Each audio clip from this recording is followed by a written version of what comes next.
سلامونه دوستانو. د روژې اتم ماښامې پنجابي ځواکونو د افغان په خاوره باندې وحشتناک بریدونه کړي وو. دا چې د کونړ په غرونو باندې هم بریدونه کړي وو، په پکتیکا، پکتیا، خوست او په ډېر ولایتونو کې پاکستاني ځواکونو بریدونه کړي وو.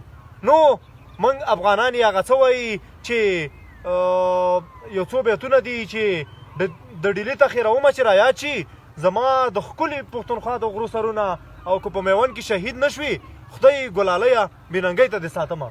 نو پنجابیان غواړي چې زموږ په خاوره باندې برید وکړي او غواړي چې په دې وطن کې یو ځل بیا جګړه رواج کړي، خو دغه ارمان دي پاکستانیان ګور ته ویسي او دا د روژې اتم ماښامې دی او ماښام ته لږ وخت پاتې دی چې زه به پکتیکا ته ځمه، پکتیا ته به ځمه، خوست ته به ځمه او د کونړ په غرونو باندې به ګرځمه چې بیا پنجابیان برید کوي. نو موږ ټول ځوانان ټول خلک تیار یي چې د دې ونه انتقام واخلو.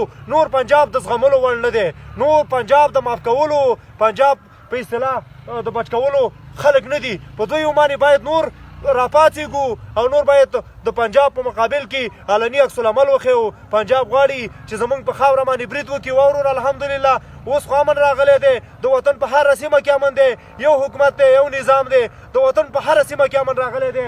خو پنجاب غواړي چې دلته یو بله جګړه وزېږوي. خو دغه ارمان دې ګور ته ویسي او انشاءالله د خپلې لویشتې خاورې نه به پر نره باندې دفاع کوو او دغه روژه چې ده د پنجاب په مقابل کې به ماتوو او پنجابیانو ته به شکست ورکوو.